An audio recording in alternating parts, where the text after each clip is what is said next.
is the Annex, a sociology podcast. I'm Joseph Cohen from Queen's College in the City University of New York. Today, we talk about taxing the rich.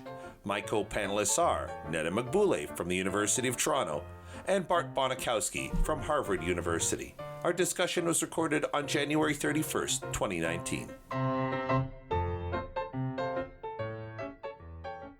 Well, the World Economic Forum at Davos just wrapped up, and beyond the typical cast of characters that you all know and love who go to this every year, so like shameless billionaires, disgraced politicians, charlatans, otherwise known as thought leaders, we saw an unlikely breakout star, who is this Dutch writer and historian. His name is Rutger Bregman.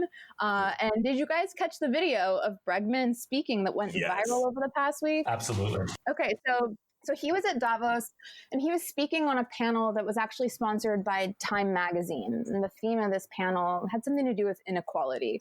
And so the portion of his talk that was clipped into video and went viral was him saying something to the effect of, this is my first time at Davos, and I find it to be a bewildering experience. He says, I hear people talking the language of participation and justice and equality and transparency, but no one raises the real issue of tax avoidance and the rich not paying their fair share. And then the piece that went super viral was, he said, it feels like I'm at a firefighters conference and no one's allowed to speak about water. We can invite Bono once more, but we've got to be talking about taxes. That's it. Taxes, taxes, taxes. All the rest is BS. And he didn't say BS, but he said the full thing. All the rest is BS, in my opinion. And so I think it's so interesting this went viral. I mean, between this and Alexandria Ocasio-Cortez calling to abolish billionaires in the past week, and again, this, I think, spooked somebody like Howard Schultz into joining the 2020 presidential race. What do you all think about this moment of virality of a Dutch historian talking about taxes? Yeah. I thought he was on the money too. Like, I remember working this out in my book. Like, philanthropy is small. So like in 2017, I saw a report, Americans gave like $410 billion to charity, and a little less than 1/3 of that goes to like religious organizations, right? Mm-hmm. That's like synagogue and church dues that pay for Sunday school and your services and all of that, the rec hall and all of that. And a lot of that $410 billion goes to charities that benefit richer people's communities, right? Like the community garden and all of that. Only a fraction of that goes to poor people. So like all giving in America in 2017 is $410 billion. And the Medicaid program on its own costs $592 billion. So like all of the charity in America wouldn't cover 1 year of one part of America's very meager social safety net. Mm-hmm. So I totally agree with this guy.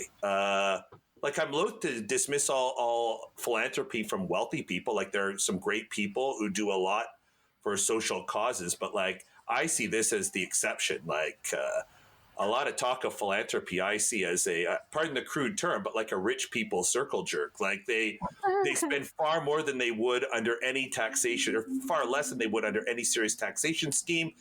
And more importantly, like there's not even, he didn't even talk about tax evasion, right? Mm-hmm. Which I think is an even bigger problem. I remember a report by the CBC saying like nobody's been followed up on after the Panama Papers. And of course they enjoy this like noblesse oblige type of thing. Mm-hmm. Totally. The optics of being a philanthropist versus a tax-paying corporate citizen, right? Yeah. You're like, oh, thank you, sir, for, that coin. It's like, it's basically, I imagine it's like the modern equivalent of like the top-hatted billionaire walking through the slums of New York flipping coins to like the poor. And this guy's totally right. Like, this is no substitute for like a properly funded social safety net, which America just doesn't have. Mm-hmm.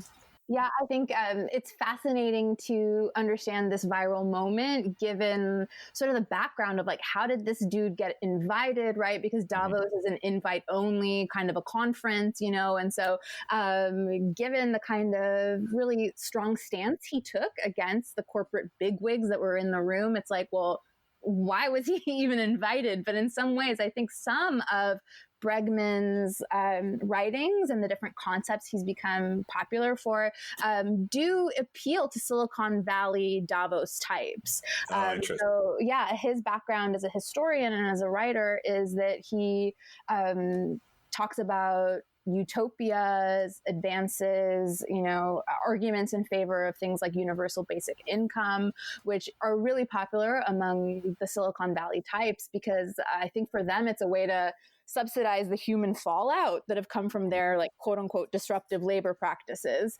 So it's really interesting to see someone like Bregman, right, get a foothold into this type of a space. And for me in particular, that all of this came to a head in the past week where he was up on that stage talking about utopias and UBI to that kind of an audience. It made me think that in sociology, there's a connection to make, right, to acknowledge and pay homage to someone like Eric Olin Wright, who our field is in mourning over, in the past couple of weeks, whose work in this area is so crucial and actually provided the kind of backdrop for someone like Bregman to go viral this week. Bart? Yeah, absolutely. I agree. It's nice of you to mention Eric Olin Wright, a real giant in sociology. But it's interesting. Yeah, we are seeing some of these ideas that people like Wright and others have been writing about enter the political landscape. It's been really interesting with Ocasio-Cortez obviously talking about marginal tax rates, and with the speaker at Davos. I actually found that Bregman's speech was really interesting, and I think it made a splash. It obviously went viral, but it was actually really nicely followed up by the comments from the Oxfam International Executive Director, Winnie Byanyima, who responded to a critique from the audience, right? The critique came from Ken Goldman, who is Yahoo's chief financial officer. And he said, well, who cares about taxes? What we're doing is we're creating jobs, and the U.S. is historically low unemployment, which is a response you frequently hear. Yeah. And Winnie Byanyima just completely demolished the argument. She said, yes, there are jobs, but they are awful jobs. They're insecure jobs. They're precarious. They're low paying. They don't provide people with the modicum of human dignity. And so I thought in some ways it was a really nice coupling of two comments from Bregman and from Byanyima that capture an emerging discourse on the left. Some may call it an economic populist discourse, or maybe in some ways it's a socialist discourse that is really about fighting for economic justice, economic equality, for the dignity of working people.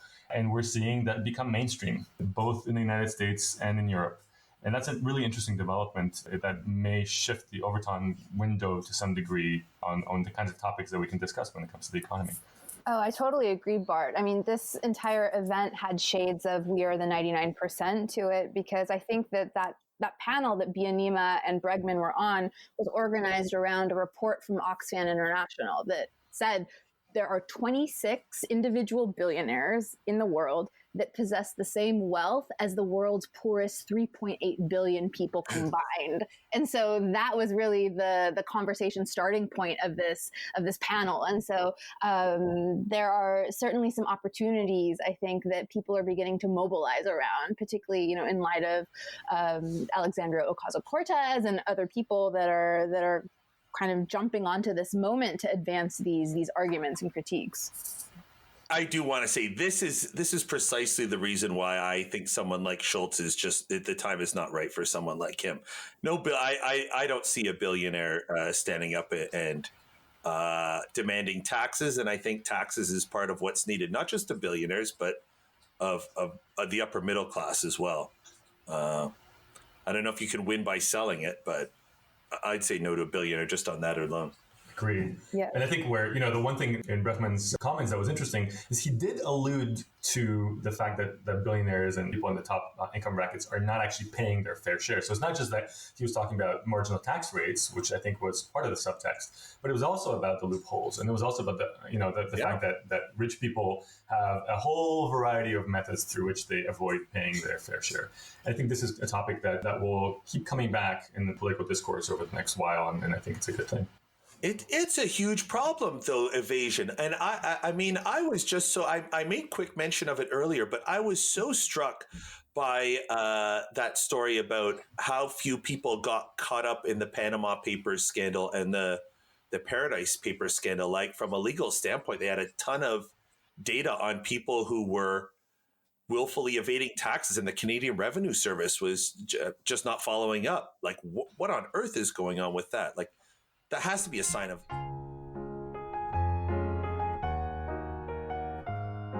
You've been listening to The Annex, an academic sociology podcast.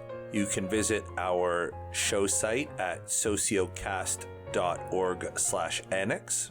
We are on Twitter at Sociannex and on Facebook, The Annex Sociology Podcast.